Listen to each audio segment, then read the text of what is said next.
Hello everyone, it's our Valentine's Day special on the show today. How are you all doing? I am SisiOgeLagos, and with me, as usual, are the magnificent, the omyomyoik, the sweethearts, the ladies of your view. Bakere, that's my head. Freshest of the freshest of the freshest of the freshest. How you doing today? Happy Valentine. Happy Valentine. You look good. Everybody, you look amazing on this table. But today is the birthday of a special person in my life, in the life of my family. Our eldest brother, Today my handsome brother.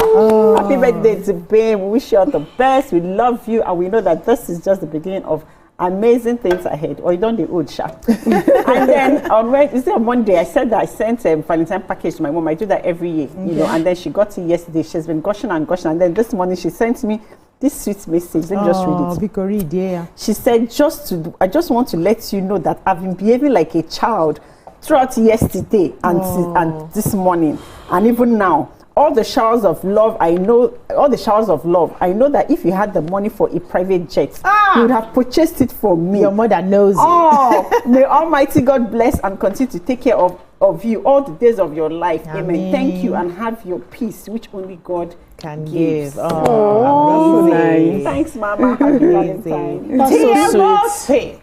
How you doing? Dr. Topwe Mark Odige. So, when she mentioned it on Monday or Tuesday, I was like, what am I going to do for my mom? Maybe I should try and do something. As you now read that letter, I'm like, I must do something for my mom and dad. I must do something. And that's the power of association. We learn. So you must be around positive people that would give you positive energy. But I spoke at the LCCI women meeting yesterday, and I spoke on sisterhood and love. And it was interesting. 70-something-year-old woman was like, I learned so much. I was doing pure gray hair. She's so beautiful and very graceful.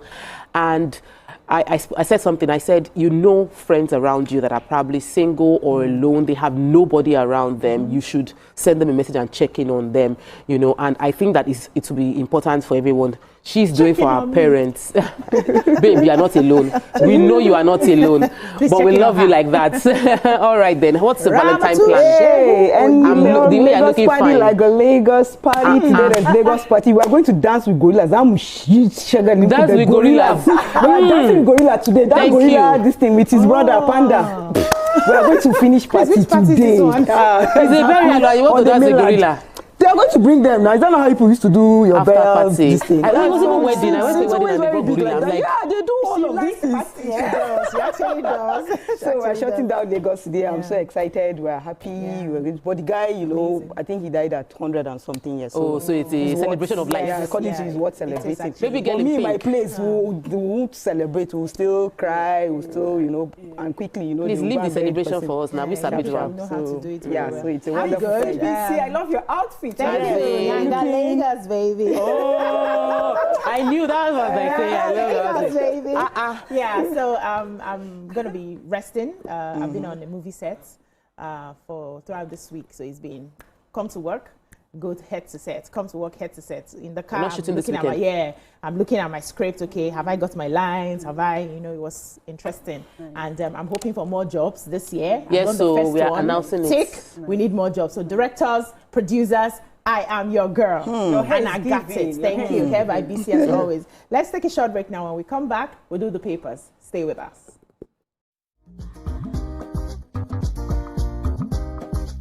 Stay tuned. Your View will be right back.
Thanks for staying with us. We'll be starting the paper reviews with The Nation.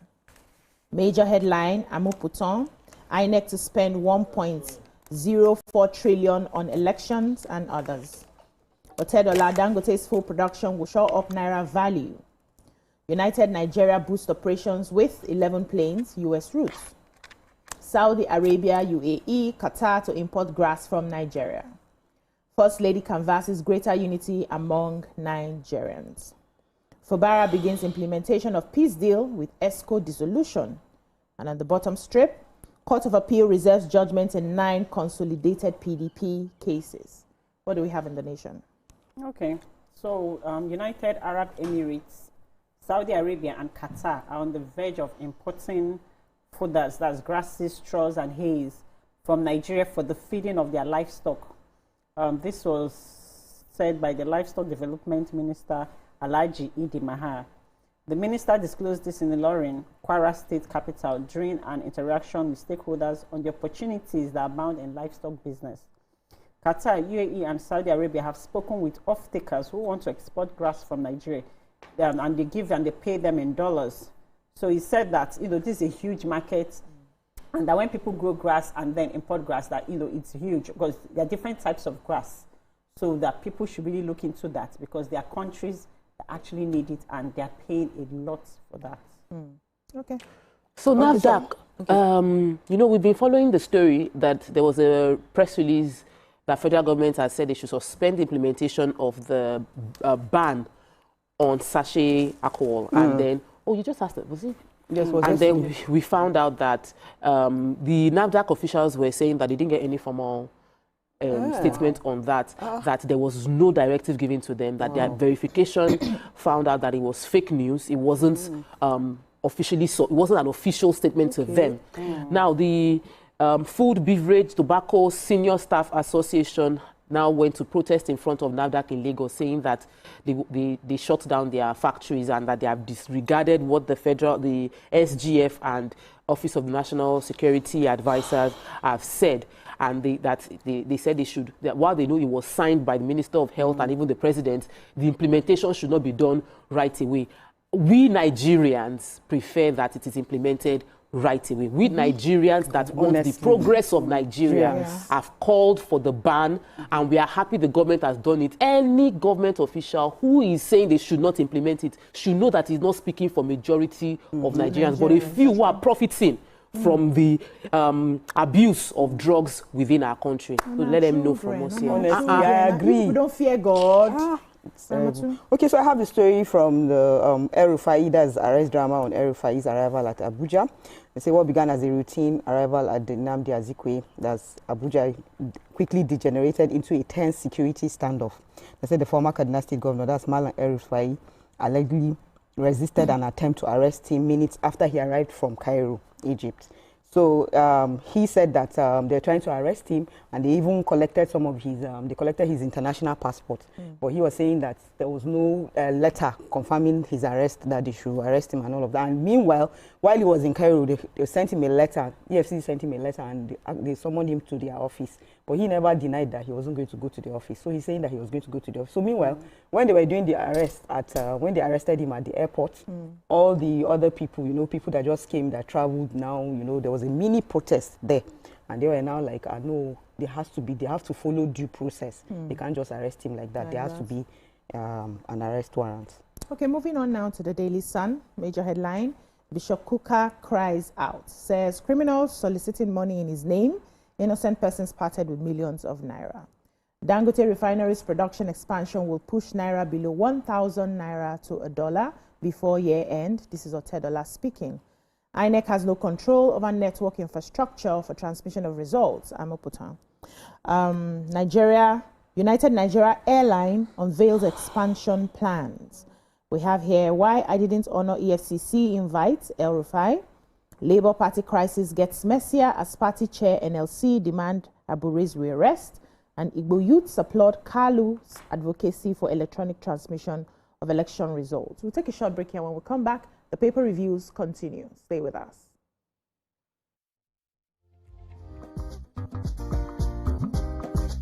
Stay tuned. Your View will be right back.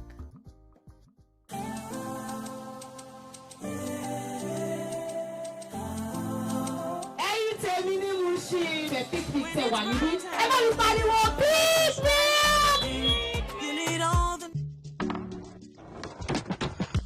guys, this was just about Irasta and Rema now. You day wine. It's all over my FYP, but me I don't know, Sha. Cause fake logs yakpa. And if you ask me, it's giving sauce. Listen, I just checked the new TV Entertainment WhatsApp channel like right now, and they just dropped the update. Are you for real? No, no cap. I've actually been noticing those guys. They're always on it 100. Like they always post the gist before anyone else. Me, I love them, oh, and that's on periods. Like I just aligned with them like last week, and almost they've been dropping back to back. Facts.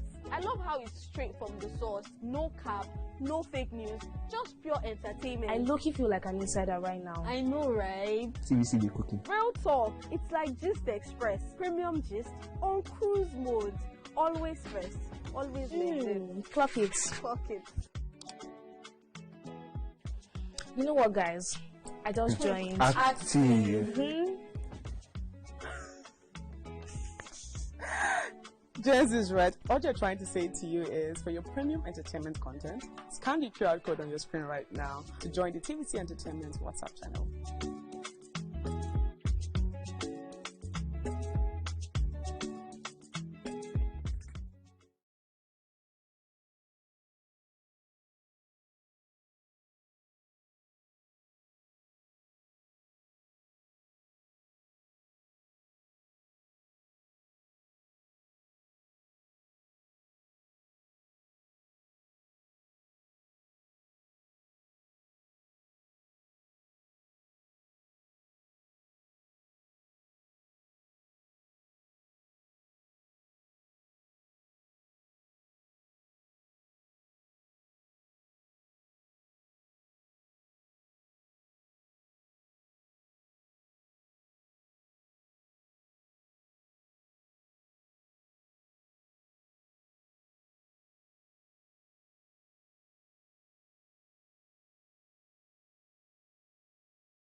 Votes and their vote counts. Interesting. So I have one here. Billionaire investor and chairman of First Holdco, Mr. Femi Otedola, has projected a sharp rebound in the naira, forecasting that the local currency could strengthen to as high as 1,000 naira to $1 before the end of 2026. I'm sure people know how the dollar is going on more. He said this would be driven largely by the full operational ramp-up of the Dangote Petroleum Refinery. So he said the outlook is a confirmation that 650,000 barrels per day, a Dangote refinery has reached full production capacity, marking a significant structural shift in Nigeria's energy and foreign exchange landscape. He went ahead to describe the milestone as a potential inflection point for the economy, particularly the foreign exchange market that has grappled with chronic dollar shortages and heavy import dependence. So on his X account, he argued that the refinery's ability to supply up to 75 million liters of premium motor spirit, also known as petrol daily, would dramatically cut Nigeria's reliance on imported fuel, historically one of the country's largest drains on foreign exchange. I just think at this point that all the marketers need to come together and ask ourselves, are we working for in Nigeria? Because dollar is falling. Me, I just like the fact that their friendship, that's Otedola and Dangote, like I'm supporting my friend. Yes. My friend's business is doing well. I need press release. I beg. Okay, so I have the story from they say United Nigeria boosts operation. They are expecting 11 aircrafts to deepen its operations and also boost the aviation sector. They say once this fleet of airlines, when they come, their airlines fleet is going to increase to 21, and that they have also increased their routes. They're going to start going to New York. So there will be there will be flights from Lagos to New York. There will be some other flights to Qatar and all. They listed everything here. Is an interesting read.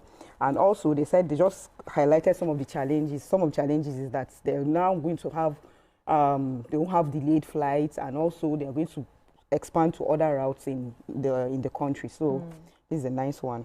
Yeah, I was quickly going to take the story there. The governor of Rivers State is complying with the agreement. You know, I took the story, I think maybe on Wednesday, that Wike was, former governor Wike was saying that the governor should comply with the arrangement that they had. So the arrangement probably includes the fact that the ESCOs of the Executive Council of the states have now been dissolved completely. They also changed the chief press secretary from Nelson Chukwudi now to Onwuka Ezeshi, and Onwuka now, and the nation had reported before that change that the change would happen in compliance with the agreement that they've had. So the president on Sunday night had met with with Fubara as well as the FCT minister. That was Sunday night. So this is part of the arrangement, and it's the second time the president had to intervene in what is going on between the former governor, current minister, and the governor of Rivers State. So Fubara was said to have begged the minister, and he vowed to never disrespect the minister again. And so now we know who's in charge, according to my own opinion. Vanguard, a major headline: my father treated corruption as emergency, not talking points. A power outage looms amid scheduled power plants maintenance. The U.S. accuses Chinese miners of funding terrorists in Nigeria. ADC should consider Southern for 2027 presidency. This is according to Amechi. INEC seeks 873 billion for 2027 polls, proposes 171 billion 2026 budget. Security agents attempt to arrest El Rufai at Abuja Airport. We have another story. Workers lay siege to NAFDAC office over sachet alcohol ban enforcement. A Malami judge recuses self, returns case file to CJ for reassignment. And finally, we have why we are tackling auto crashes in Lagos, according to Sonwolu. Let me quickly take that. So Lagos State government has said that to tackle the growing concern over road accidents, it embarked on free eye tests, drug testing, and other health screenings for professional drivers in the state. They also charged residents not to wait for the declaration of movement restriction before imbibing the culture of voluntary cleanliness of their environment. So on tackling road accidents, the Senior Special Assistant to Governor Babajide Sonwolu on transport and logistics, Mr. Hassan Adekoya, he spoke at Obalende Park and the Iyoba Ojo local government yesterday during the day 4 of Sonwolu's Drivers Health and Safety Program, providing free medical screenings, recertification trainings, and substance abuse awareness to thousands of commercial drivers across the state. The initiative kicked off at Lily Pond Terminal in Apapa on Monday, and subsequent sessions at Eleko Junction, Ibeju Lekki, and Obalende Motor Park targeted 10,000 drivers across the state. So he explained that the program is a social inclusion initiative embedded within the themes agenda of Governor Babajide Sanwo-Olu. Also acknowledged that professional drivers play a critical role in the state's economy, hence the attention the government is paying to their welfare. So he spoke during the closing phase of the program, and he warned that recalcitrant drivers that strict enforcement of traffic regulations will follow afterwards. He says, our drivers are the backbone of Lagos transport system. Healthy and alert drivers make our roads safer and our economy stronger.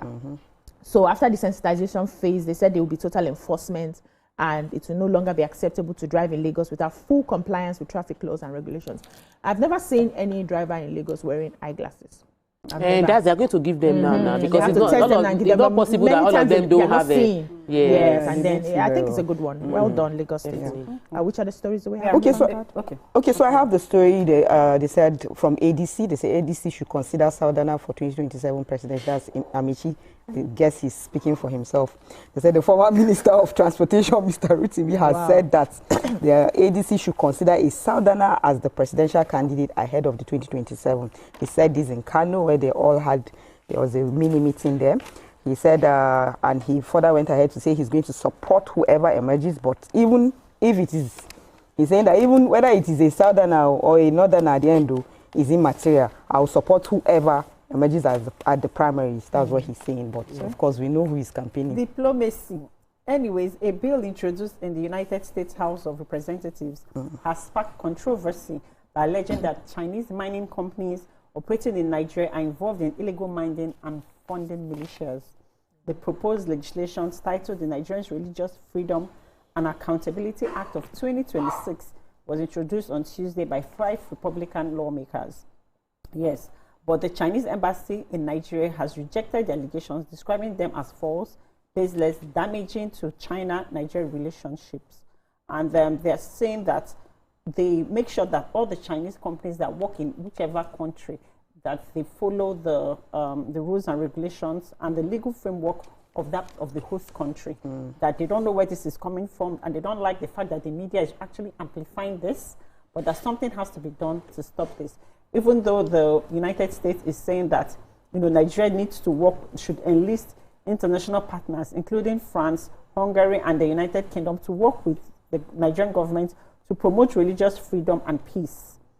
So, anyways, Nigeria, America always has intelligence, and they should not just speak, but they should come with evidence to show us that this is actually happening. You can't just wake up and accuse a country of doing stuff like this. Okay, our final paper. Lagos State government reaffirmed. So there was a send forth for retired staff of Lagos State government. This ceremony should have taken place since last year, but they said they apologized for the delay. The people that retired between the second, third, and fourth quarter of last year were all now being celebrated in like an outgoing ceremony. It took place in Adeyemi Beru Auditorium, and the head of service, Mr. Bodiaguru, addressed the public, apologizing for the delay, and said it was unforeseen circumstances. However, he pledged the fact that retirement shouldn't mark the end of a life. It is a time of renewed purpose. It shouldn't be a decline of purpose.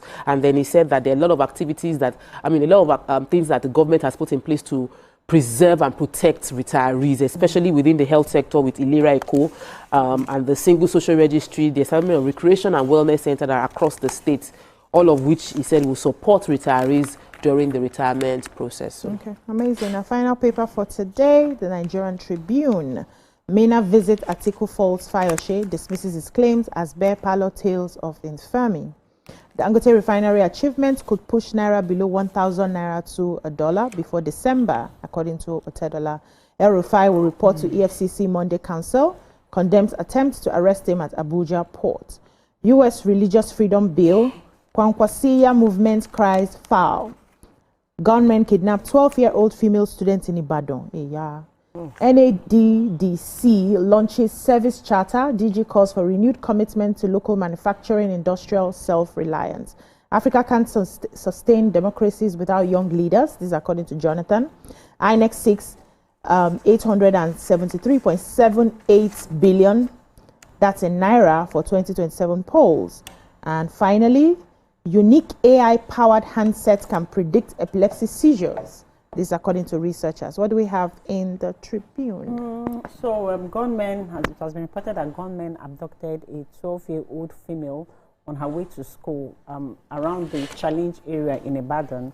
The school name has been withheld because this was done just at the junction at the school where she was alighting from the vehicle that dropped her on her way to school, and they just took her. They reported the incident to the police. The commissioner has said that they're doing everything within their power to, run investigation and actually find out who the kidnappers are. As at the time that this the report was made, the kidnappers has not made contact, no ransom, nothing yet. So they're just waiting to see how this would unfold. I pray that she is safe. Atiku and Seyi Makide's drama that, it seems like Ayo Fayose, former governor of Ekiti State, is always inside the room when things are happening. Because the way he gives account of what is happening, he must really have some bugs inside some corner places. Because the last time that former Governor Seyi Makide went to see the president, he had the deets of what happened. And now, Governor Seyi Makide has gone to see Atiku and he has details again. Atiku has accused him of being a political serial political gossip. But here is what the information from our former governor of Ekiti State. He said that the president, former vice president, that's Atiku, wants to contest for presidential candidate, and that he wants to go and collect the form from ADC. When he collects the form, he wants to make his deputy vice president Makinde. That Makinde has agreed, and Makinde said he will drop 10 billion, and that is his own way of contributing to the campaign. So the two of them now, they're already working out their campaign and how they are going to take over the government. I'm like, interesting. He said he still has more. He will spill more beans if they we have to keep our ears to the ground to hear these beans that they're going to spill. Thank you so much, ladies. That's all we can take on the newspaper reviews. When we come back, we'll move on to the activities of the day. Stay with us.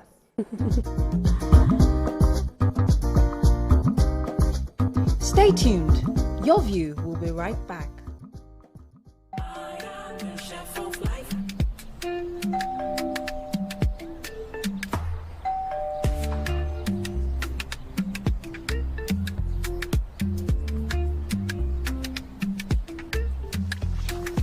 Huh? Mr. Chef, it's a two-finger crush. Pass me the chicken in all pockets.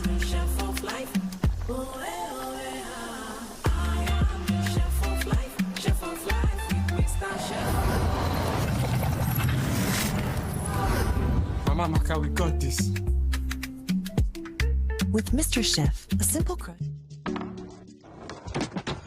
You guys, this was just about Irasta and Rema now. You day wine. It's all over my FYP, but me I don't know sha. Cause fake vlogs yakpa. And if you ask me, it's giving sauce. Listen, I just checked the new tvcentertainment WhatsApp channel like right now, and they just dropped the update. Are you for No, no cap. I've actually been noticing those guys. They're always on it 100. Like they always post the gist before anyone else. Me, I love them oh, and that's on periods. Like I just aligned with them like last week, and almost they've been dropping back to back. Facts. I love how it's straight from the source. No cap, no fake news, just pure entertainment. I low-key feel like an insider right now. I know, right? TVC be cooking. Real talk. It's like Gist Express. Premium gist on cruise mode. Always first. Always legend. Clock it. Clock it. You know what, guys? I just joined. Active. Jess is right. All you're trying to say to you is, for your premium entertainment content, scan the QR code on your screen right now to join the TVC Entertainment WhatsApp channel.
Keeping hope alive.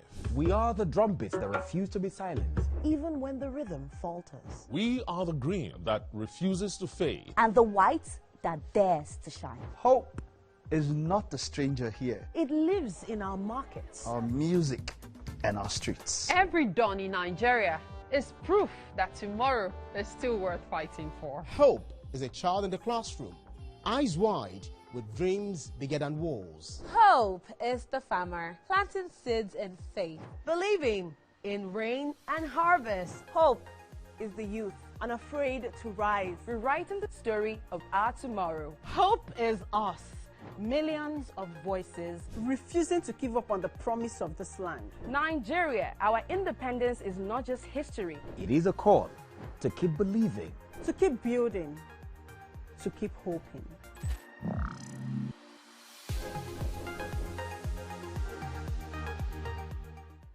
Now hope. They carry us. Even when wahala they choke, we stand gidigba. Hope they waka with us for downfall. They gist with us for buka. No matter the gbege, our spirit no fit scatter. Hope na that pikin where they read ABCD and still get ogbonge dream for hearts. Hope na the mama where they fry akara, we see the reason say Tomorrow go soft for her. Naija, Your freedom na promise. say hope go always come, no matter wetin happen.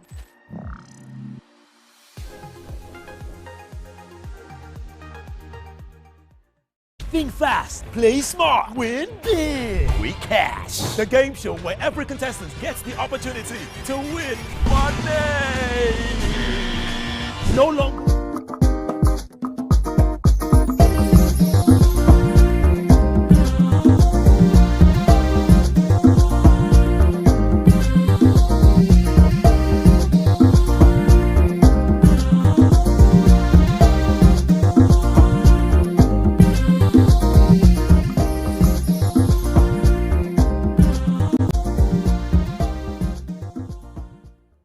Welcome back. Thanks for staying with us. So imagine this. You are at a wedding and everyone's cheering, and suddenly the bride is told to kneel and feed her husband. Sounds romantic, right? But not for influencer Ifedayo Agoro. She says she hates it. Some people agree, saying it's old-fashioned and humiliating. Others insist it's tradition and part of the fun. So the question is, cute wedding moment or cringe-worthy expectation? What are your thoughts on this viral comment? You can join the conversation and call us on 02016352013 or 09024163440 or tweet us at TVC Connect using the hashtag YourViewTVC. Kneeling to feed your spouse on the wedding day. Amakarakwe, what are your thoughts? So my thoughts go both ways, right? Because, you know, we're cultural people, yes, and, you know, a lot of culture is ingrained in everything that we do. Oh, yeah. But, you know, we've been trained to be respectful of our elders. That's who we are as Nigerians. You know, the Yorubas, when they see an elderly person, they prostrate to show sign of respect. The Igbos, we like, you know, genuflect, like bend the beat, you know, to show respect, or, you know, bend our heads. So, and then at weddings, you know, I don't even know who started that, where these women have to kneel down to feed their husbands. You know, it's been happening and nobody sees that as anything. But when you really look at it, in the Igbo tradition, the woman kneels down to give the wine to her husband, right? And then he takes it. But in situations, I know situations whereby if the woman is wearing a very tight outfit or an outfit that doesn't allow her to kneel, and she just bends down and gives the drink, nobody... It's accepted too. It's accepted. Nobody fights it or... No, but I've never seen a situation whereby it's a problem that you kneel down, you not kneel down, you bend a bit, or it's not a problem. So I just feel like that, fine, it's a cultural thing, but at the end of the day, it's your wedding, it's your spouse, do you. Whatever you feel is your choice, whatever you feel comfortable with, you do you. Even though people are looking at it from this perspective of, are we defending comfort in hierarchy, you know, and patriarchy, where a woman, it shows that submission, you know, that you need to kneel down to feed the man. And I understand what if Idara is saying, that I'm not going to be hypocritical in the sense that I'm not going to do it at the wedding, when normally, when we're cutting and when we live together at home, I don't do it. And after the wedding, I'm not going to do it. So what is the symbolism of actually doing that? At the end of the day, if the husband is okay with it, her family members are okay, it's their choice. And they should just tell the MC not to include it in the list of what they're supposed to do for that day. Chicken at the program. It's not a big deal.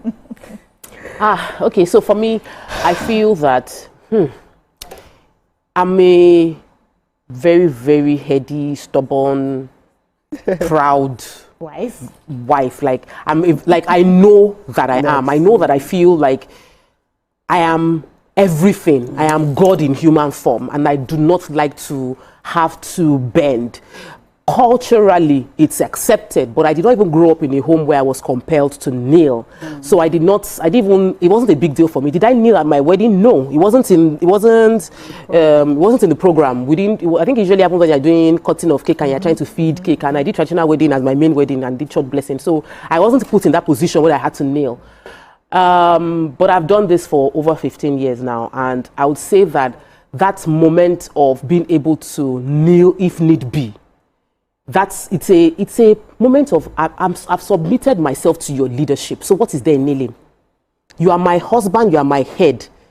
I've submitted to, like I'm saying, for me, if I have decided to marry this person, I believe he can lead me. If I decide to enter a plane, I believe the plane airline company has a competent pilot. If they say wear nose mask, I will wear it.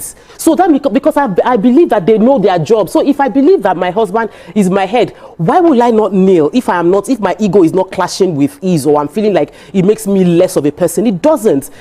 But have I been in that situation? No. But if I was told to, well, the first part of me will want to fight, and then I will now remind myself of the fact that he is my head, and I will do so. Especially after yesterday when I watched the message, the hailing. So Pastor Jerie's wife, Pastor Eno, hailed the husband, my daddy. I was like, and a part of me was like, what is this? What is this now? But I also understood the significance of that moment, because sometimes you become so close. My husband is 10 years older than me. He's wise. He's lived life, and I'm grateful to God that he has the intelligence that I've submitted to. But at no point should I feel like because I'm on TV, I'm doing pray, I'll go home and become that person at home. So I can be the boss and be my arrogant, confident, amazing person. But when I get into my house, at that point in time, I must bow to authority. We cannot have two kings inside a kingdom. We cannot have two leaders inside the office. There must be this primary leader and the secondary, and I am the secondary in my family. So if kneeling down is a way of symbolizing that, I will do it, even though. Even though. But I will do it. Okay, so when I saw that video, I think lately I'm beginning to have a problem with the fact that we are beginning to look for problems where they do not exist, honestly. There's not supposed to be problem in this thing. You understand? And I'm particularly bothered about the Ife herself, because she's somebody, she has crowd. There are some things she says, when she comes out to say them, she has a lot of people that always, follow what she says. But I see that thing as is a cultural thing. It doesn't go beyond that place. People just do it just to for entertainment. There's nothing more to it. Are we doing it after your wedding, when you did that wine carrying or go to feed your husband? Do you do it in your house? We don't do it. So it's just for entertainment. But for you to come out and say that it looks this, I don't like the fact that at every point in time we always look like maybe the women. We're always trying to prove that, look, they are intimidating us. No, we're just doing it, we're just doing it just to entertain people. And I love it because I see the way the Igbos do it. Particularly, I've been to one Igbo party where the woman, she carried her wine carrying and she was trying to feed her husband. Then she will go. She has it, covered like that. Then she will take it to somebody that's not her husband. And then the guy will be trying to collect. Then she'll say no. Then she'll carry it another person, like that. It's so interesting. You understand? So this cultural, if we continue to look for problems in them, they will just eventually fade away, and it won't be nice. So some of us, when you invite us for weddings, we will not want to come. But me, I know that. But me, I know my own culture, we don't have something like that. Our own is simply don't just have 2-3 people. All the other reception and everything is just out of just to have fun. But these days we're even becoming more and more innovative. You see, that time I was saying that we're going to dance with gorilla. Now there's gorilla. There is the assistant gorilla panda. I really love this comment. We have, so everything, so you see, so we enjoy this culture. Let's just enjoy ourselves. Please, let's not be bringing up problems where there's a comment. Blossom Okoye says he kneels to propose, she kneels to feed him. The equation has balanced. So if he does not kneel to propose and she does not kneel to feed him, I don't think there's any ceremony. I love what I'm asking. At what point did we infuse our culture into the white wedding? White wedding is not our own. It's Oyibo our marriage, our traditional marriage, the different traditions, the different cultures have their like the Onitsha tradition. We don't kneel down. We don't do that. We don't do that. Kneeling down to give wine. It's not. It's not our tradition. Yes, we don't do that in my place too. I gave my husband wine to drink. I did not kneel down. I stood and I gave it to him. So at what? 2 questions here. At what point did we now infuse our culture and tradition into the white wedding, knowing that the white wedding was not our own? We borrowed it. We borrowed it from the Christians, right? And now we are now infusing some things into that aspect. That's on one hand. Secondly, is that kneeling, whatever it is, whether it's at the point of tradition and at the point of the white wedding, is it not just for symbol? Is it not just a symbol? Does it mean that when you don't kneel, you are going to be a disrespectful wife? Because, for instance, let me land my question. I did not, first of all, they did not even propose to me. We went together. You just know that we're going to get married. We went to the goldsmith to do the ring. So they measure us. I knew ring was coming. When we collected ring, we entered Itri that day. He was rounding up his masters. He entered Itri that day. So yeah, madam, bring your hand. I said, you don't need it. Yes, just like that. I'm telling you. I said, you don't need that. He said, madam, bring your hand. Don't stress me. Bring your hand. I've been dating for many years. Oh yeah, now. Oh yeah, where did it? So there was no kneeling. When we were doing traditional, my culture, we don't kneel. So I stood. I gave him. I only bent a little to the elders, but I stood and I gave my husband and all of that. The kneeling thing, does it really matter? Is it not just a symbol? Yoruba will say, Idobale Onshewa. That means like, the fact that I'm prostrating or kneeling does not mean that I have good character. So you can kneel and prostrate and be a bad, wicked person. I believe, that's why I started by saying that I can be a very, very heady person. But if the need shows up, if I'm told to do something, I know who the constituted authority in my house is God and my husband, so I would obey. And sometimes we kneel in honor. Don't we kneel to worship God? We kneel to pastors. We kneel when God has blessed. We kneel to greet pastors. We kneel in my culture. We kneel. Kneel is I honor you, I respect you, elderly person. Mom, I will kneel down because I'm grateful. I want to collect grace. So if my husband is someone that I honor and I appreciate his blessing on my life, I will kneel and appreciate him. Would I kneel to be giving him food? I don't do that because God dishes food by himself in our household. But if he does something gege for me, I will kneel and appreciate. Kneel or no kneel is a subject for more conversations later on, because I've actually seen people who kneel all the kneel they can kneel, and when they open their mouth and talk to their husband, they are disrespectful to the core. Completely. And I've seen people who don't kneel probably because of their culture, and they have that respect for their partner. So for me, it's just a symbol, but we need to start asking ourselves which one is tradition and which one is white wedding, and how do we find the balance between the two. That's all we can take on this topic. Let's take a short break now. When we come back, we'll continue the show. Stay with us. Stay tuned. Your view will be right. No dull moments, just quick questions, quick moves, and free cash. Every second counts, every answer pays, and everyone walks away a winner. Are you fast enough for quick cash? Scan the barcode on your screen and you just might get a chance to take your shot at instant fortune. Quick Cash, showing Mondays and Fridays on TVC Entertainment.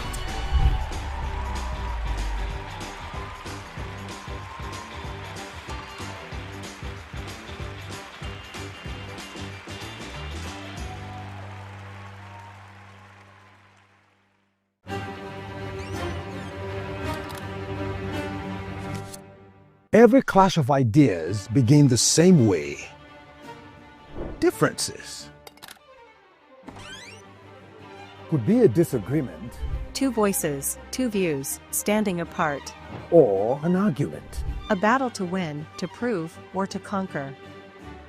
Both are born from differences. One can open the door to respect. Sound, are you ready? And the other close it with fire. Two perspectives, but one big issue. Are you good? Yes, I'm good to go. So do we argue to fight or disagree to understand? 3, 2, 1, we are live. This is the big...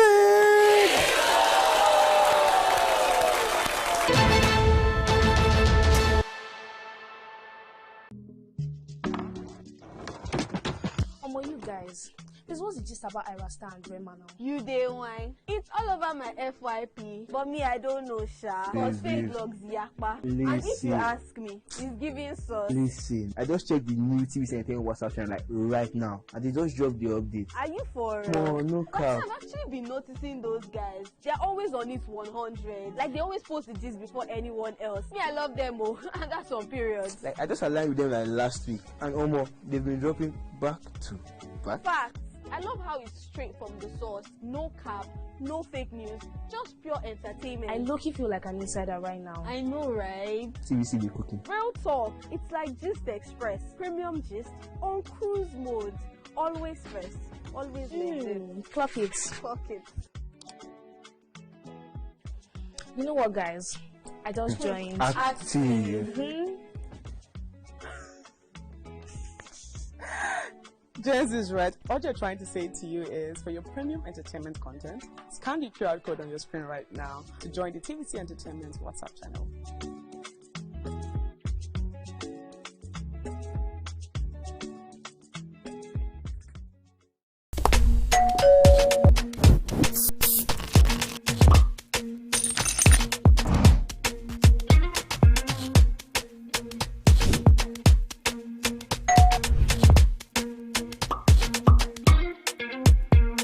In 3, 2, 1, we are live. Welcome to Splash. I'm on the black carpet, and of course, it's Jubril of Lagos. Well, that's it on SocialVille. When I say, I dare fool. You already have Destiny Alpha. I know that. I go shoot out for you. You already know, guys. Splash can be the best of entertainment, the best of energy, best of everything you need to get your day going. It's Splash every weekday from 12 p.m. to 2 p.m. on TVC Entertainment. Keeping hope alive.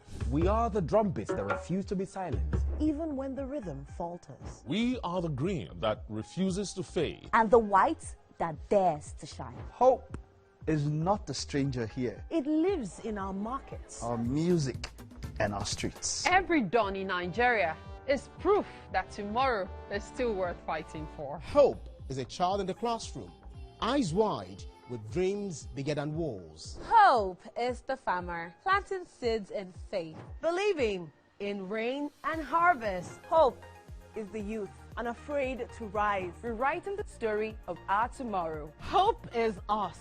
Millions of voices refusing to give up on the promise of this land. Nigeria, our independence is not just history. It is a call to keep believing, to keep building, to keep hoping.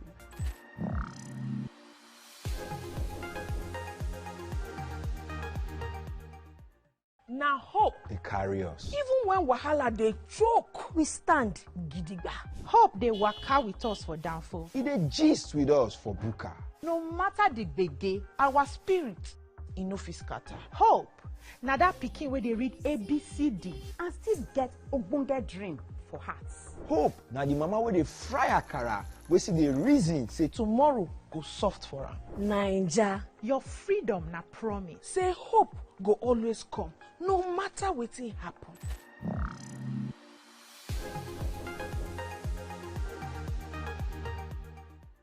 Think fast, play smart, win big. We cash. The game show where every contestant gets the opportunity to win money. No long waits, no dull moments. Just quick questions, quick moves, and free cash. Every second counts, every answer pays, and everyone walks away a winner. Are you fast enough for quick cash? Scan the barcode on your screen and you just might get a chance to take your shot at instant fortune. Quick Cash, showing Mondays and Fridays on TVC Entertainment.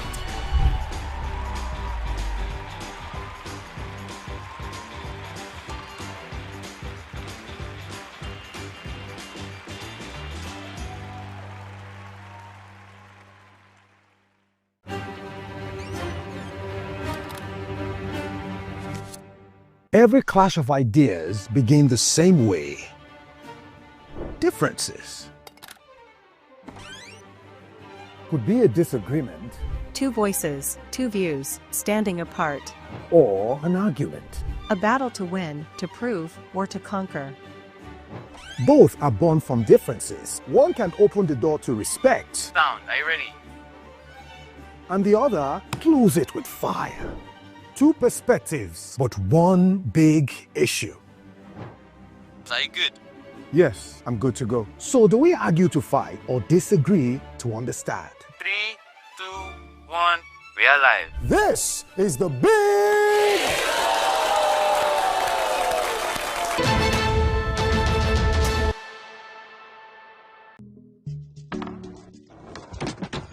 You guys, this was the gist about Ira Star and Rema now. You day wine. It's all over my FYP, but me I don't know sha. Cause fake vlogs yakpa. And if you ask me, it's giving sauce. Listen, I just checked the new TVC Entertainment WhatsApp channel like right now, and they just dropped the update. Are you for No cap. I've actually been noticing those guys. They're always on it 100. Like they always post the gist before anyone else. Me, I love them oh, and that's on periods. Like I just aligned with them like last week, and almost they've been dropping back to back. Facts. I love how it's straight from the source. No cap, no fake news, just pure entertainment. I low-key feel like an insider right now. I know, right? TVC be cooking. Real talk. It's like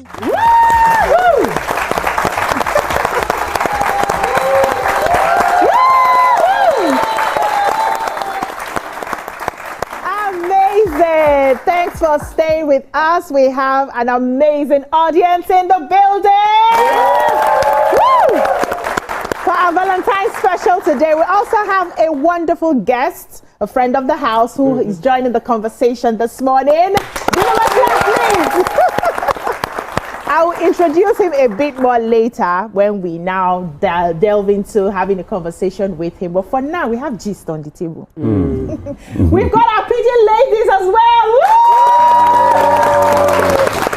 Abigail is in the building, Nola is in the building, Dami is in the building. Thank you so much for being here for our Valentine's special today. Ngwanu, let's gist our gist. So, a viral video is stirring strong reactions online.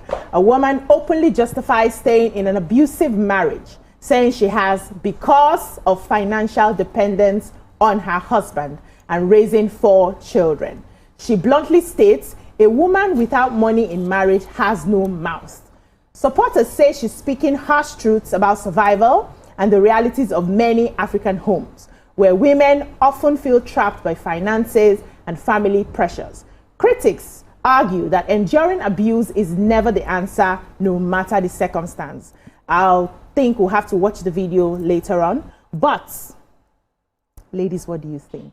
Staying in an abusive marriage because you don't have money to take your children out. I saw some clips of the video, and she was saying, did they expect her to take her children to the bush to go and eat grass? She has to stay.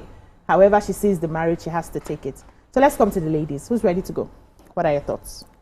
So I think there's no excuse whatsoever. No money to stay in an abusive relationship, because if you die, those children, they still survive, or they might still eat the grass anyways. I feel that as far as God has given you 2 hands, 2 legs, head, you're an adult, you can go out there. What we're talking about is the comfort that the person gets in that marriage. It's not about food. Because if it's food, you can go to rest, and you can go and wash plates, you can go and sweep the streets. You can do enough to be able to feed. Is that comfort that whoever it is that's suffering that abuse finds in that marriage that they don't want to give up? Hey. Because why do you want to stay in a space where someone abuses you physically, emotionally, mentally? What are you projecting on the children? If you're talking about that, you're there because of the children, feeding them. How about their mental health? You're destroying them. These children are going to be traumatized. So if your children are your most prized possession, and then you're telling us that you're putting them first, then you have no business being in an abusive, staying in an abusive marriage. After the fact that you've realized that you are actually, there's some people that are in abusive marriage, they don't know. But this one, you've come to terms with it that I am in an abusive marriage. I've decided to stay here. And I'm telling the world that nobody should come and save me because I don't have any other option. I think this is bad. It's sad. Okay, so I see a woman that needs help. Okay. That's what I see. I see a woman that needs help, and because I've seen this play out, I know of somebody who was in an abusive marriage like that, and then, because of the children, she kept on saying because of the children she didn't want to leave. and then she had a fight with her husband, and you know, he hit her and she hit her head on the wall, and that was how she entered coma. She entered coma straight, and that was how she died. The children that she was stayed in that abusive marriage because of them, at the end of the day, she left them, and at the end of the day, they didn't turn out well. Do you understand? She was not around to take care of them. So I'll suggest that she should look for something. It's only a woman that feels she's not capable. Because when you are in an abusive relationship, you know, already you feel your self-esteem is already very low. Yep. So you feel that there's nothing that can come out of you.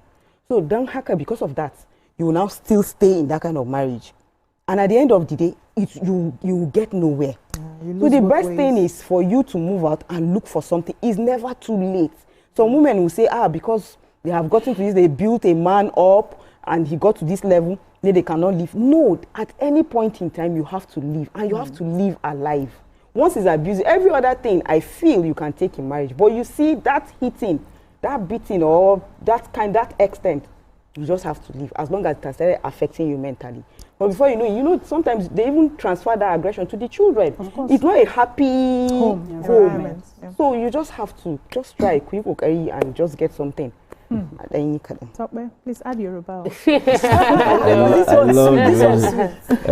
I feel, honestly, sometimes we speak from our own worldview and our experiences.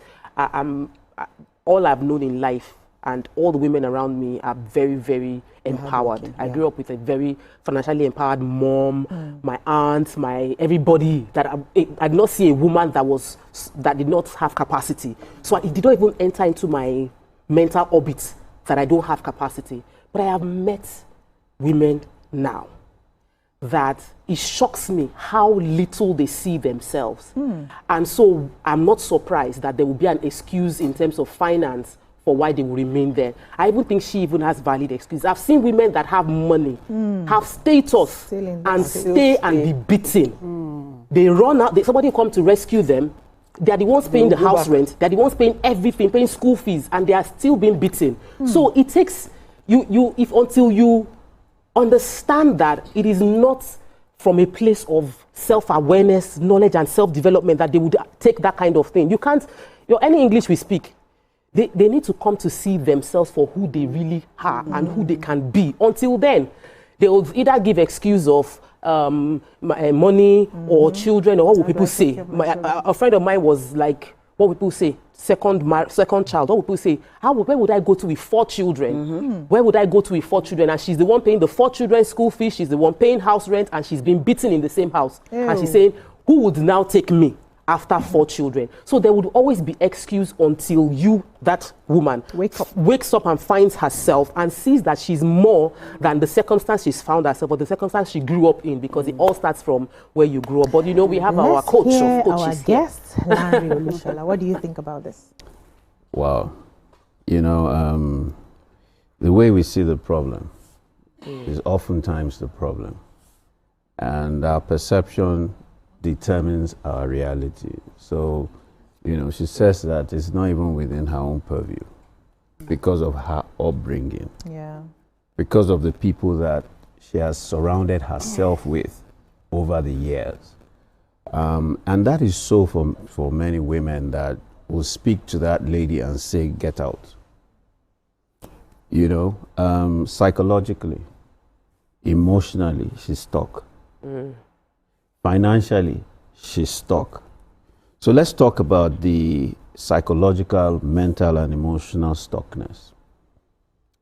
This woman probably came from a background where it's acceptable. There are some people that believe that when your husband or the person that you are with is overpowering you, is doting over you, is controlling over you, they define that as love.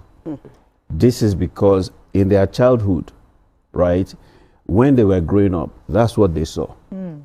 That's what they experienced. And between the ages of 0 to 12, when you're observing your environment, right, you are absorbing what meaning of life is. So you have come to define love as abusive.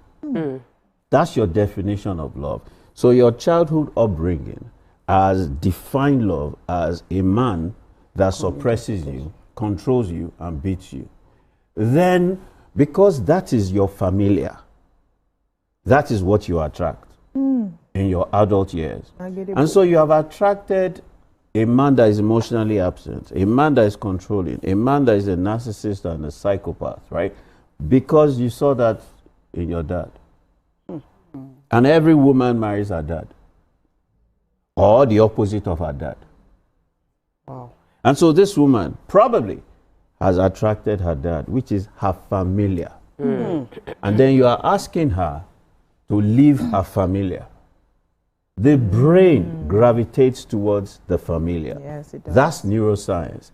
That's why you know that this habit is bad for you. Stop drinking. You can't stop drinking. You're on drugs. You know that it's bad for you. Stop it. You can't stop it. You're a philanderer. Stop it. You can't stop it. That's how we're wired. So this is our own wiring.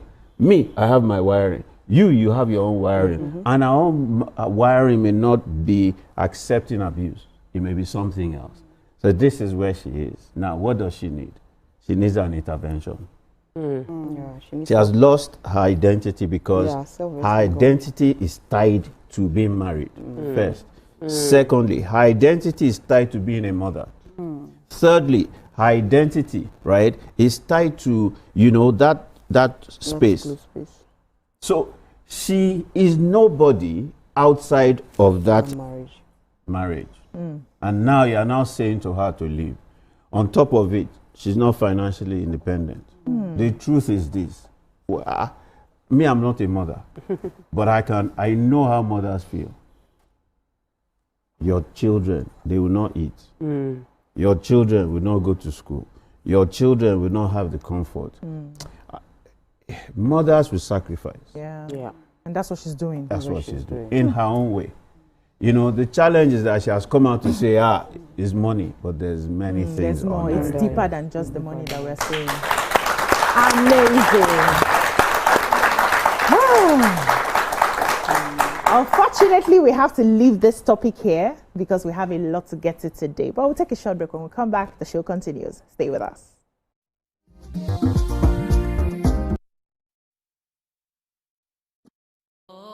The holy.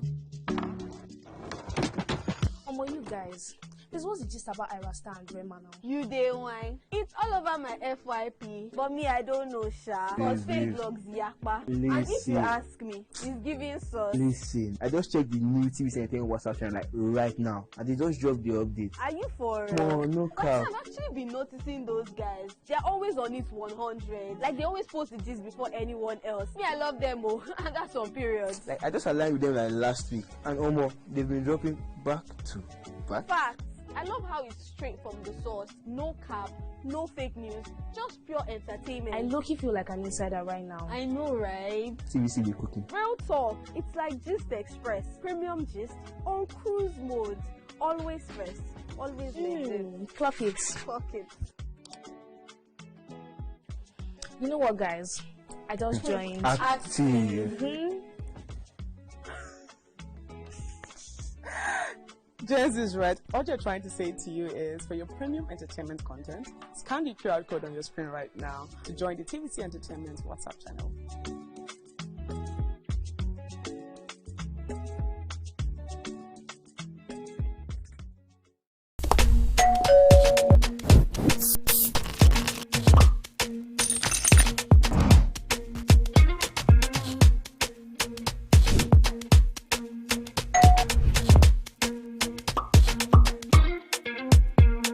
In 3, 2, 1, we are live. Welcome to Splash.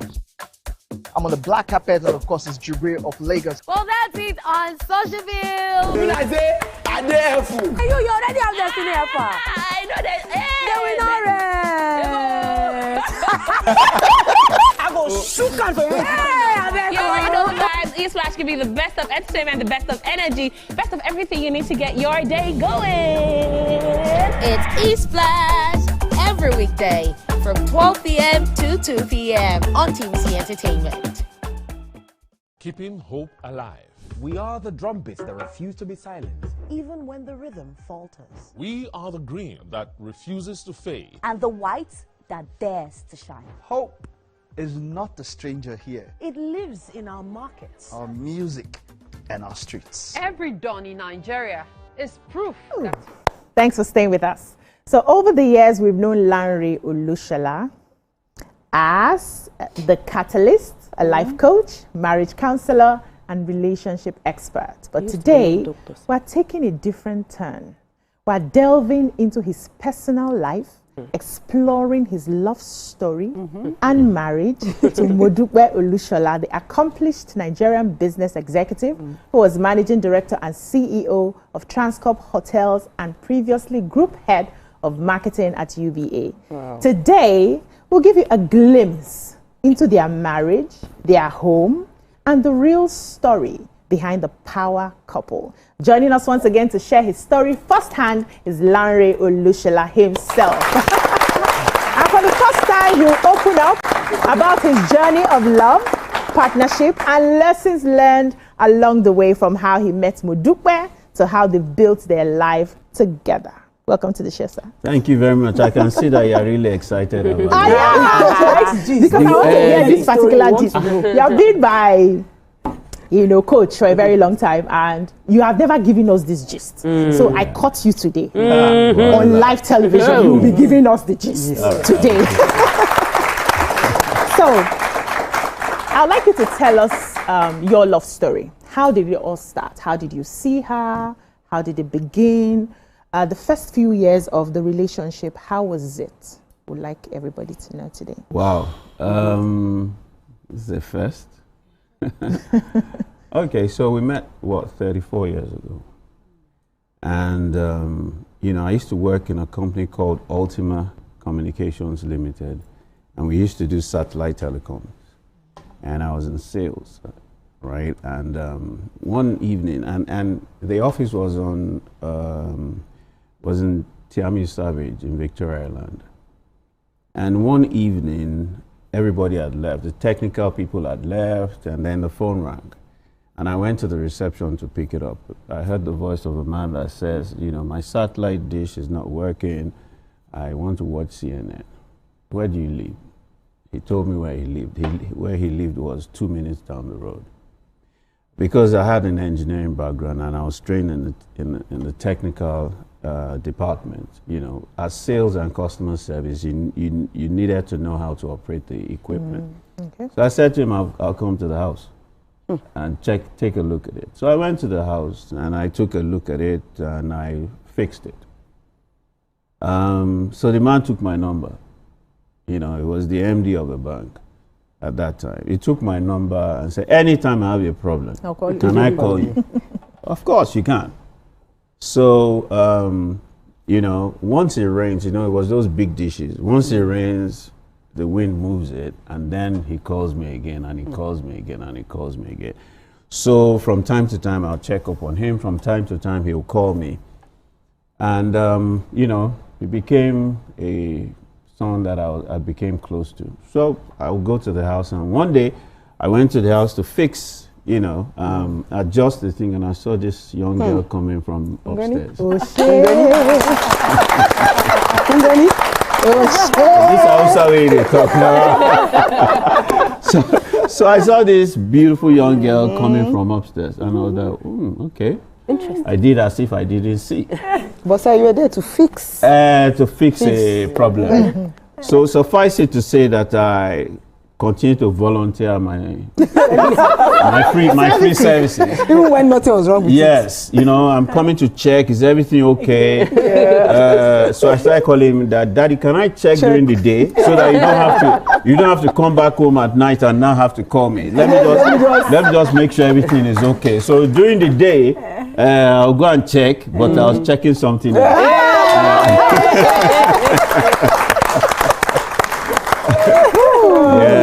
And then we connected and we became friends for over a year. Okay. And she went to school in the UK. So I had this relationship for about 5 years where she was abroad.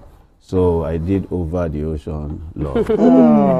So sometimes I'll travel, sometimes I couldn't, but we stayed connected. That was the time of not 9 So what I would do is I'll rent a phone all night.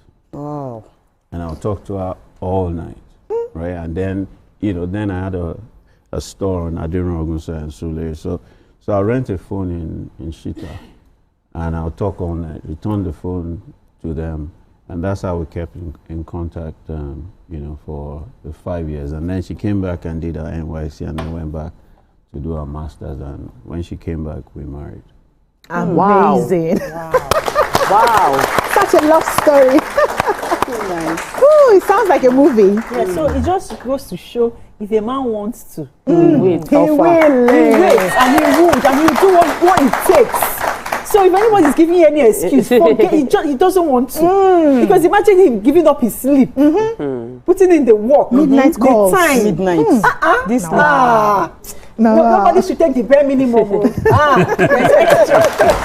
Yes. I love this.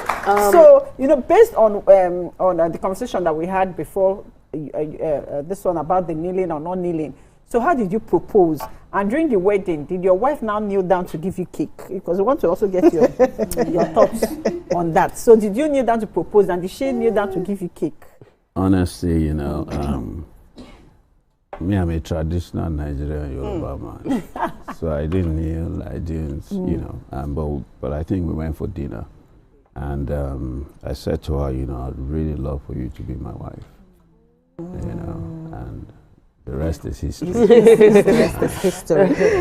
Okay, so for a long time, I've always been a bit like, this long distance relationship thing. But when you were having the conversation, telling us about the history, it seemed like right from the beginning, you've always had a relationship where she's allowed to, you went to school, okay, you went to do your master's, okay, and there's always been that space. How do you maintain a healthy relationship and with distance in between? Because my own love language is gum, so I find it I don't understand how we can work and be successful. Yes, and there's nothing wrong in your gumness. Okay. And there's nothing wrong in us being interdependent. I grew up in a home where I was the last born. I had 5 siblings. They were well grown and they were never in the house. My father died when I was 2. Wow. So my mother brought me up. So you see that I wasn't a gum. So I was nurtured and I was groomed to be dependent, right? And so that's my default. And, when we started dating, I realized that, she was a woman that she was like a bird, that needed to fly. But I was already wired, not to control, not to cage. It was a perfect fit. And it was the right fit. And that's why it's important that you know what you want. It's important that you look at your background, and it's important that you give your partner what they need, right, to fly and to blossom. If you see my wife on social media, you'd see that she's completely different from me. She's social, she's vibrant, she's playful, she's fun, she's energetic. Not to say that I'm not fun, but I'm fun in my own way. I'm reserved, I'm quiet, I'm a homebody, right? Yeah. So she leaves me at home, and there's a party or a wedding on, but I just love my own space. And also my job, I talk all day. I coach all day, I do therapy all day. So when I have time, I just want to have me time. So when I'm having me time, there's a wedding, there's a party, I know that when I go out there, I'm still going to continue working because people are going to use it as an opportunity to solve their problems. So I just want to stay in my space. So when she leaves home and goes to the party, she comes back home to meet me where I'm sat. And I'm content with that, right? When we have to go out together, we'll go out together. When I say I don't feel like it, she does her thing, and I stay back at home and do my own thing. It's about understanding. It's about knowing each other. It's about understanding each other. But most importantly, it's about, you know, allowing each other, you know, the space that you need, the comfort that you need. Another thing is about friendship. A lot of people think that, you know, relationship is about that feeling that you feel like you've never felt before. But relationship is built on some critical pillars. Number one is friendship. You know, we're very, very good friends. You know, we talk about everything and anything, and we remain friends. So one of the things that creates problems is you stop being friends, you get into the role, and you start acting. You get into wife-husband role. That's scene 1, act 1. Then when you start having children, you get into the role of mother, father, act 2, scene 2. And then you are a provider, you are a housekeeper. Then you get into third role, act 3, scene 3. And then you lose friendship. So friendship is very, very important. And when we talk about friendship,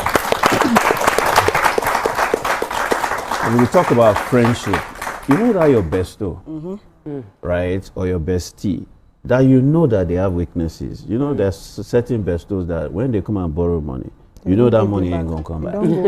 But it's still your right or die. And they will still come and borrow money, and you still borrow them, right? That's how you need to be with your partner, right? You need. Interesting. Yeah. I like this statement. I like this last statement because I hope my husband is watching so that I can continue and I will not pay. You know, so friendship, and when you know their personality, you know their character, and you forgive them ahead of time. And forgiveness is another key. You must learn to forgive. Why? Because you will always offend each other. 100%. You know, we've gone through hell and back. But you know what?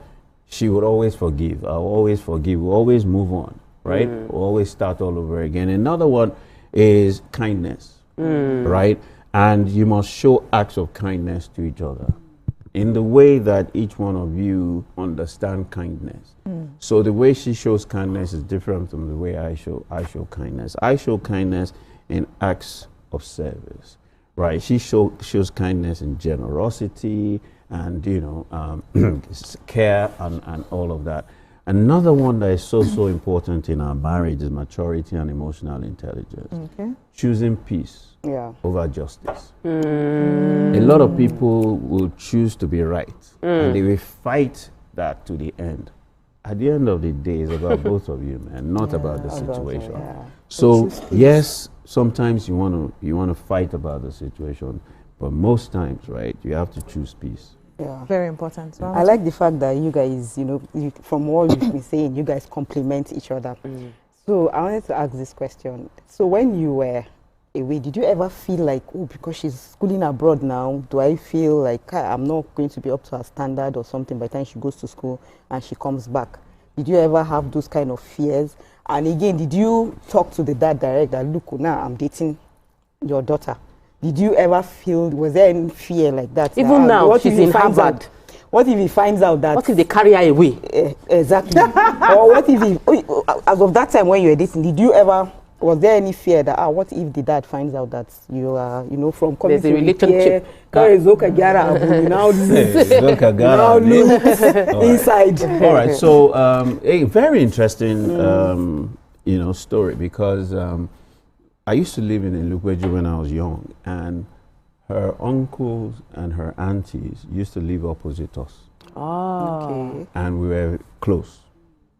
You know, my mom was a hairdresser. My mom used to do hair for her auntie's mom. Right? God was arranging things, man. So when they started seeing me in the house, you know, it was a... The ground had been set. So I was already a member of the family.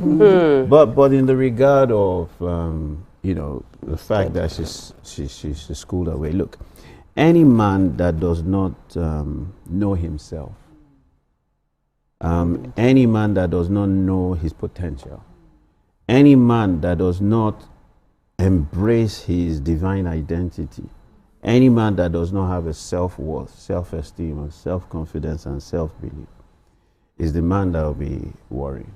You know, me, I knew where I was going. I knew my potential. You know, I know who I am. Oh, shit. You understand what I'm saying? Yeah, I do. And, you know, I've just chilled now. But that time, I'll be a bad boy. Coming to that bad boyness. That time, I'll be You bad boy. Now me be the card. So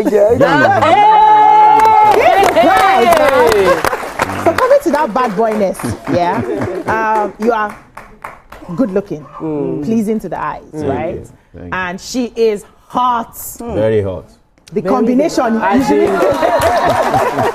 the combination is usually very scary for many people, where two couples come together and they are good looking. And there's usually this fear of, would they be able to stay together with extra outside advances? How have you, and your sort of work as well, you're a life coach, you meet close. an array of people all the time. She meets, you know, an array of people all the time. How have you been able to hold yourselves together without all of those distractions? How many distractions have you fought over, if there was any many years at the time? But I'll hold you a bit. When we come back, you'll respond to the question.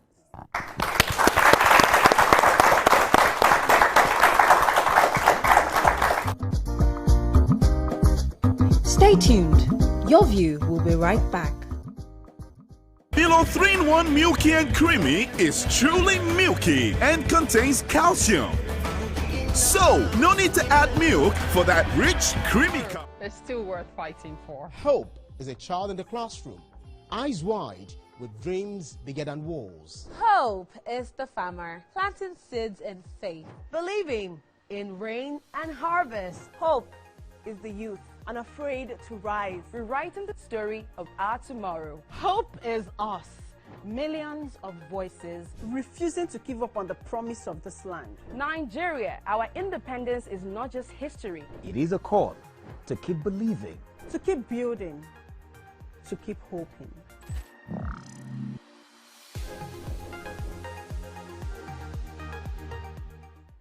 Now hope. they carry us. Even when wahala dey choke, we stand gidigba. Hope dey waka with us for downfall. It dey gist with us for buka. No matter the gbege, our spirit e no fit scatter. Hope na that pikin wey dey read ABCD and still get ogbonge dream for hearts. Hope na the mama wey dey fry akara, wey see the reason say Tomorrow go soft for am. Naija. Your freedom na promise. Say hope go always come, no matter wetin happen.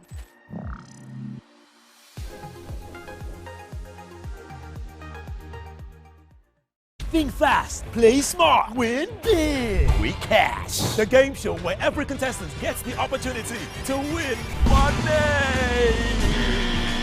No long waits, no dull moments, just quick questions, quick moves, and free cash. Every second counts, every answer pays, and everyone walks away a winner. Are you fast enough for quick cash? Scan the barcode on the year. And today, we confront a battle that defines our present and shapes our future: the war against drug abuse. Our theme: taking control of today, protecting the future. Join us on Saturday, the 14th of February from 2 p.m. Chairman of the National Drug Law Enforcement Agency, retired Major General Buba Marwa, former member of the House of Representatives, Shina Pella, and legendary music producer, ID Kabasa, will be joined by a live studio audience to ask and answer the hard questions and demand real solutions. With 1 out of 5 drug users suffering from drug-related disorder and over 15 million Nigerians involved in different forms of drug abuse, this is more than a conversation. It's a call to action. Saturday, the 14th of February, studio goes live at 2 p.m. Welcome to the Town Square.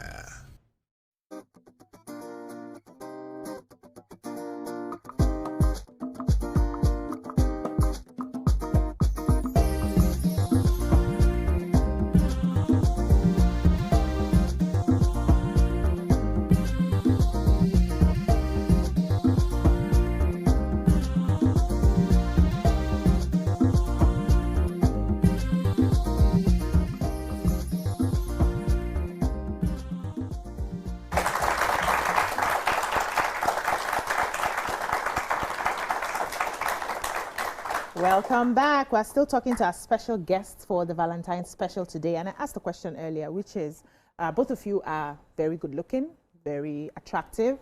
And I know that you definitely have admirers, people trying to bring in confusion, distractions. How have you been able to manage it on your own end? How has she been able to manage it on her own end? And have you had any altercation based off of this person that is saying hi to my wife and I want to understand what's going on? Have you had sort conversations before? I mean, you've already laid the foundation. There's absolutely no way that you know, these things will not happen. It even happens to the ones that are not fine. Not to talk of. Talk less of the ones that are fine. But what is very, very important is, what do you really want, right? What do you want for your marriage? What's the vision for your marriage? Number one. Number two is, what are your values and your beliefs? And are there alignments between values and beliefs? Number three is, you know, understanding that in life, right, you would always develop different relationships, and you need those relationships. And your spouse cannot meet all your needs. And I'm not speaking about intimacy needs. So, not intimate needs. No, Yeah, I'm not speaking about intimacy needs. I'm talking about needs generally. Family, her family, my family. There are certain needs that her family will meet for her that I cannot meet as her husband. There are certain needs that my family will meet for me that she cannot meet, right? Her friends. There are certain needs that her friends will meet that I cannot meet. True. There are certain needs that my friends will meet that she cannot meet, right? There are certain things that I can tell my close friends that I will not be able to tell her. There are certain things she... Is that allowed? There are certain... you're asking me my own question. There are certain things that she is allowed to tell her friends. She doesn't need to tell me. Right? Deep. So her friends and my friends. So for example, in fact, there are certain things she tells my own friends, because she's now closer to some of my friends. I am now closer to some of her friends. There are certain things that I want, if I tell her, she will not hear. I know which friend to talk to. Go and sit down and speak to. So we have become family. That's what family friendship is really all about, right? There are also in the workplace, there's certain relationships you develop in the workplace that meet specific needs for your progress, your growth in your career or your business. So true. There are certain clients that you need in your life, and you have to manage people, right? It's not everybody that comes with clean hands. God, I beg. So yeah, you know. So many people have ulterior motives. You just have to learn how to manage yourself, right? Know what is acceptable, know what is not acceptable, know your strengths and know your weaknesses and work through it. You see, I often say that there's nobody that's perfect, but we're all work in progress. Once you have, you know, the mindset and the belief system and the attitude that, you know what, I'm working at it, right? And your partner acknowledges and recognizes that, yeah, you'll be okay. Yes. So I really I like that, and then that brings me to something like, you know, recently we saw that a governor declined to kiss his wife in public, and that some men would say things like that, oh, I'm not the romantic type, or I don't know how to express myself verbally, emotionally, or even whether publicly or privately. So how are you and your wife in terms of PDA, you know, public display of affection, and, you know, kissing, and if, you know, touch and forms of expression, romantic forms of expression, whether it helps, you know, keep the fire burning in a marriage. All right, you know, we have to also understand that we evolve. How you started this love is not where it is 34 years after. Why? Because who you were 34 years ago and your priorities and the reality of your life is different from where it is now. Okay? So the important thing is not even the touching. The most important thing is the energy, the emotion, and the friendship and the intimacy and the assurance, right? The assurance that a woman wants and needs is that you would choose her over anything else. Yep. 100%. Once that is not in question, whether you touch in public, you do not touch in public, you know, it's not a big deal. It's not a big deal. The assurance that a man needs is respect and honor. Above all, you respect and you honor him. Every other thing is secondary. Let's take some questions from our the Pidgin ladies of Pidgin. Your view, Damilola, go ahead. Yes, I remember that. I think 2 days back, I saw her video, stunning, beautiful, hot, as in sizzling. 51-year-old student of Harvard. Let me not lie. Between man and God, me and you look at ourselves, I was like, this woman's husband. Will his eyes be able to cope? Because, of course, we've seen that no matter the age of women, they still get attracted to by the opposite gender. But now I really want to ask, you mentioned something that there are some people that come with intentions, especially business-wise. She has played in a top league. And I know that, of course, at that point, there will be some men that they know you. But they will still be asking, Dupe Afana. Does she come home to tell you things like that? Do you people talk about it at some point? Or do you help her navigate? Because I know that maybe some men will be able to say, you know what, give him time. After a few weeks, if you pretend as if you're not seeing the handwriting, if he's still pushing on, then you can disengage or so do you people talk about this? Does she bring her worry that this man knows that I am married? I've spelt the card on the table because you people that are called men, you're not that gender. Do you talk about these things? And how do you now resolve moving forward? Knowing also fully well that probably she needs that height, or she needs the money, or she needs that connection. To be honest with you, in recent times, no. But, over time, yes, sometimes. The past. And we will laugh over it. I'll give you a story. So, I've lived 2 lives. So I used to run 14 businesses, one of which was I used to sell clothes. And so, we had a men's clothing store and a women's clothing store. So imagine, women used to come to the store a lot. So there was this young lady that came into the store one of those days and tried every single thing. To get your attention? Yeah, every single thing. Once, twice, the third time. I wasn't in the mind space. Guess what happened? Maybe months after, she met my wife and said to her, "That's your husband. You better hold him well. Nothing where I try you." Nothing where I try. Yeah. That was a wake-up call. Because some people will actually come and try you because they want to set you up. So you have to borrow yourself sense. Like I said, once you have an assurance of each other, 1, 2, once you know what both of you are building, then nothing from the external will shake it. Would you have challenges? Would you have fights? Would you have conflicts? Yes, you will. But because of the institution that you're building, right? Because of your friendship, because of your shared values and belief system, because of your purpose and your mission, joint purpose and mission in life, you build. I mean, how many people close their business because they have challenges in business, right? Very few. How many people resign at the first crisis they have in their career? Very, very few. Marriage is also like that. You see, the problem with many of us is we're too emotional. We're too emotional about our decisions. You're talking about your destiny, her destiny. You're talking about the destiny of your children, right? You're talking about purpose, right? It's far bigger than the issues and emotions. Yeah. What we're talking about is big, right? You need to give it its weight. And the issues and the conflicts, you need to give them their little weight.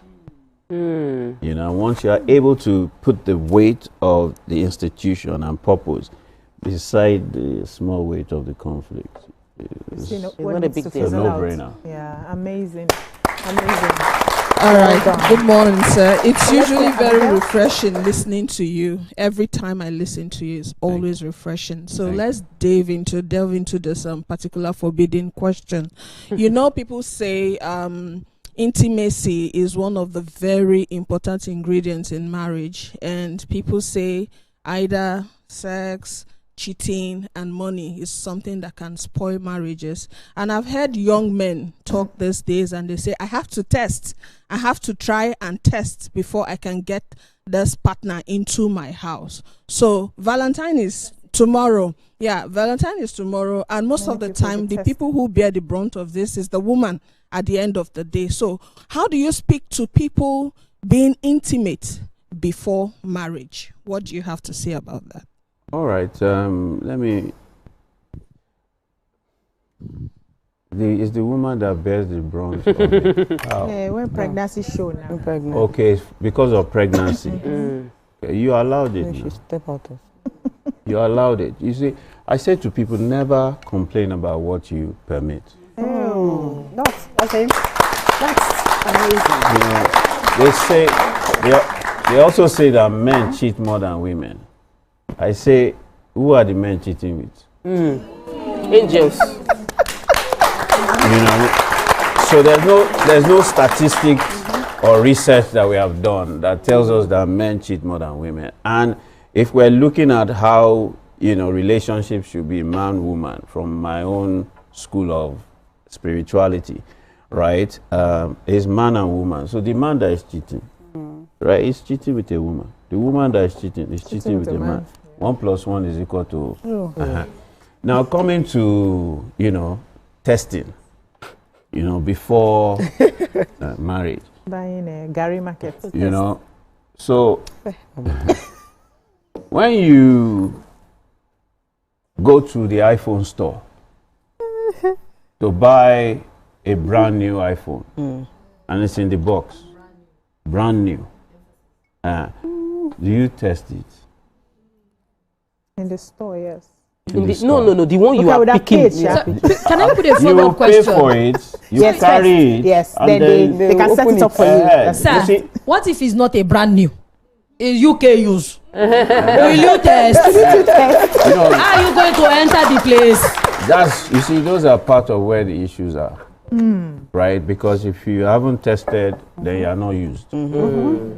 Abi? Yes, exactly. If somebody hasn't tested you, then you are brand new. To the person? Yes. Generally. I want to understand the analogy. If you are a woman and you have not been tested, what does that make you? Brand new. Yes, Cha-cha. So this is where the problem is. Men have tested, so they are not brand new. Women have tested, so they are not brand new. Both of them are UK used. Nigeria used. Lagos used. They are Tokumbo. So both of them are used to testing or being tested. Testers. They're suspicious. I'm saying that both of them are used to being tested. Because if you sell that phone, right, the first time, the buyer will test it to see whether it's working. Yes. If that phone goes back onto the market a third time, the person that wants to buy it will want to test it to see. So the solution is this. If parties can go back to the way that it used to be in the days of old, that says no testing before marriage. You understand what I'm saying? And it had nothing to do with religion then. It just had to do with our social values, our family values, right? It had to do with morality and all of that. If we go back to those olden days, right, where this was the belief system, right, then yes, that's cool. But today, we live in a completely different world. Yes, we do. And it's important that we sit down and we ask ourselves, you know, which of those olden day belief systems do we want to reinstate right now? And which social media and Mills and Bones and movie belief system do we want to incorporate into our lives? Because we can't have both. Amazing. So let's get a question from Moyo. So you paint marriage so well, so romantic and everything. But I also want to ask if you have a deal breaker in your marriage. Like, what is your deal breaker in marriage? Because I know that all marriages are not rosy and they are not perfect. And there are some partners that will go into marriage with pretense, but along the line, they will show their true character. So I want to know personally, what's your own deal breaker? To some people, violence, some people cheating, whatever, but I just want to know what's your own deal breaker in your marriage. Then I also want to know if you're a spender or a saver in the marriage, and do you believe in 50-50 in bills? Fantastic. So I've been married for 27 years, right? I've been with her. You're a veteran. I've been with her for 34 years. Wow. Master. Right? Master. Honestly, there's no deal breaker. You know, where am I? You know, I'm what, 59? I'm going to be 60 next year. Wow. For shutting down Lagos. Was there a deal breaker before? Was there a deal breaker before? You know, me personally, I don't think in terms of deal breakers, because when you begin to think deal breakers, you begin to look for deal breakers. You know, based on my training as a neuroscience and psychologist, right? I know that which you look for, that which you put down and you establish, you gravitate towards it, or it begins to manifest for you. You know, so for me, right, at this stage, you know, deal breaker. It's no deal breaker. You know, she's my besto, she's my friend, she's, you know, we have 2 incredible children, you know, we have an incredible family, and beyond me and her and the children, the ecosystem. You know, the ecosystem is solid, right? The ecosystem, you know, supports our dreams, you know, supports every single thing. So where's the deal breaker? That's for me. Where is right? it going to come from? Let's take a question from... There's a second question. About 50-50. Wow. Yeah. So 50-50. You know, I believe in responsibility. I believe in, you know, partners having responsibilities within this institution. That's my upbringing, that's my core belief, and that's what that's her belief as well, and that's what we practice.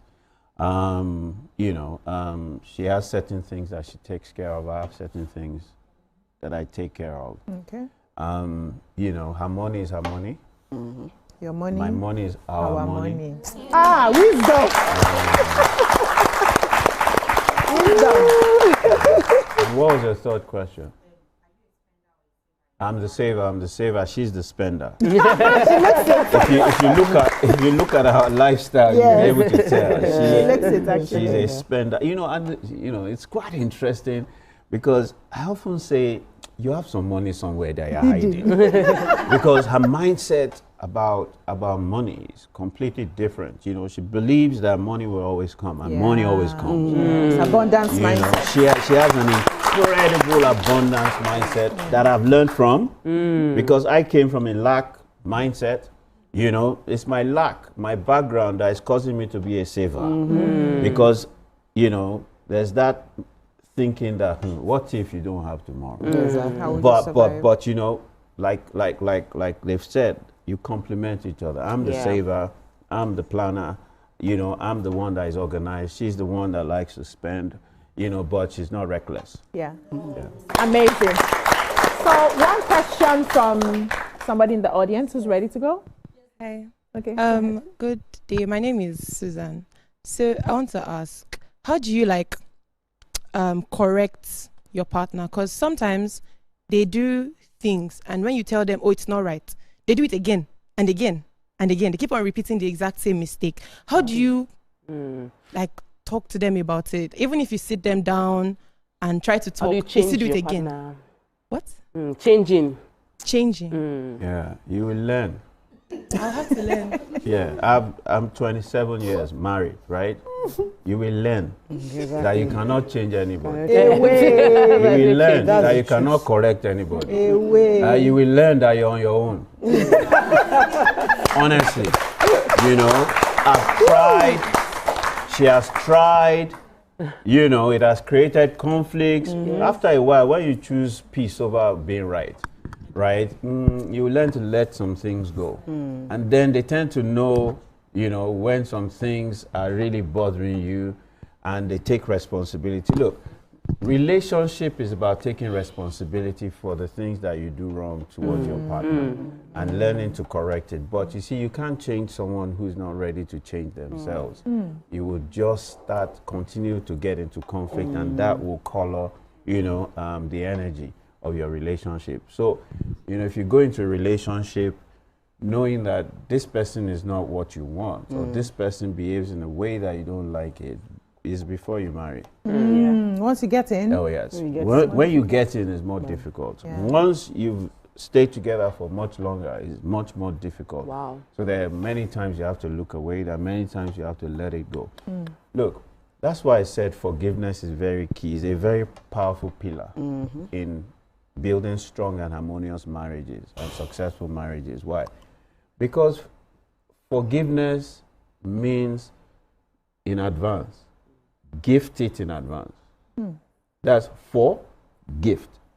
So you gift the forgiveness in advance. You know that they will offend you. They will do it again and again and again. So it's your choice. That's why love is not a feeling. Love is a decision. You decide.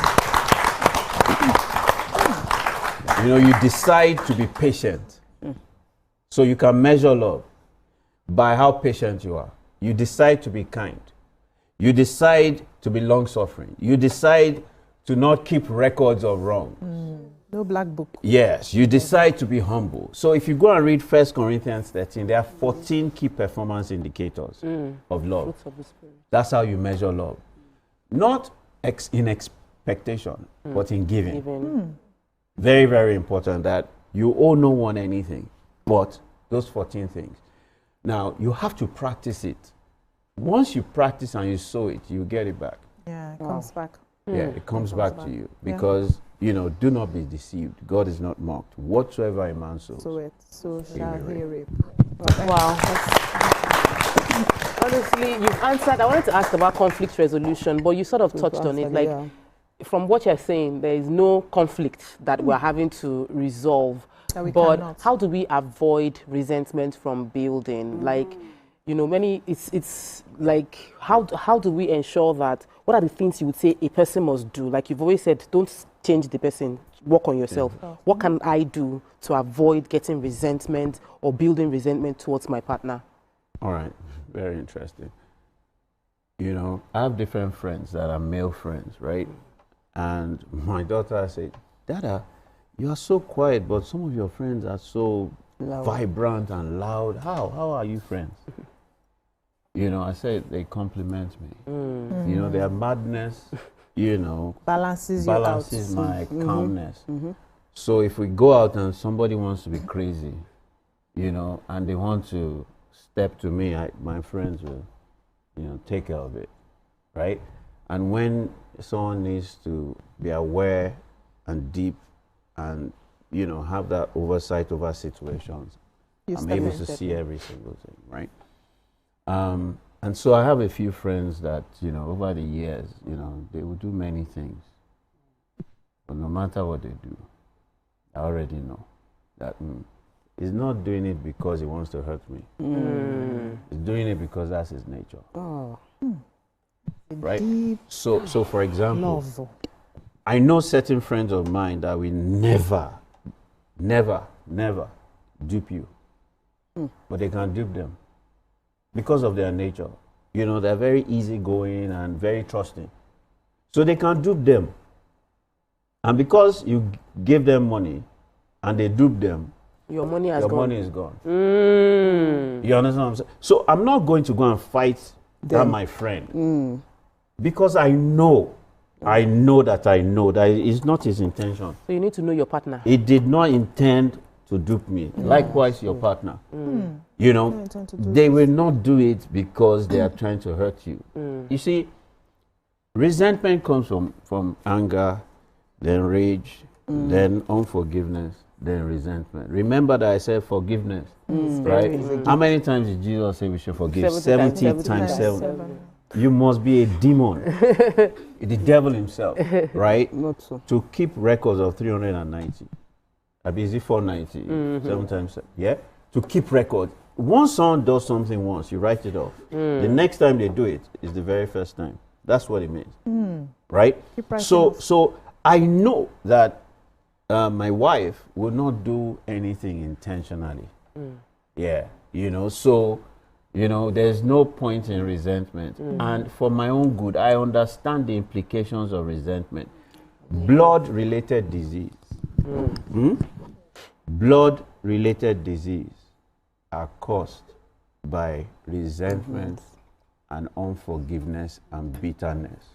Honestly, guys, me, I want to live long. God, amazing. Thank you so much. It has been an impactful Valentine's special show. Did you guys enjoy it? Wow. You're not screaming like you did. We learned a lot today. I hope you people were writing because I took notes. When it comes to relationship, it's something that we talk about all the time. And the fact that the terrains have changed. Many young people are dating differently. We don't have time. We would have gone into situationships and all those things that are happening with our young people right now and see how we can. Yes, another episode will do that. But thank you so much. Thank you. Lanre Olushola, the catalyst. Thank you so much. And you ladies are looking beautiful. Thank you. Topware, Amaka, Ramatu, thank you so much. Thank you so much, our pigeon ladies. Thank you for joining us today to make this beautiful. And our beautiful audience, thank you. Thank you so much. I hope you guys enjoyed yourselves like we did. Yes, that's all we can take on the show today. We'll see you again. Tomorrow is your View Pigeon. Stay tuned so you can have a fabulous Valentine special, another version. And that's how we see you guys on Monday. Bye-bye now. Bye.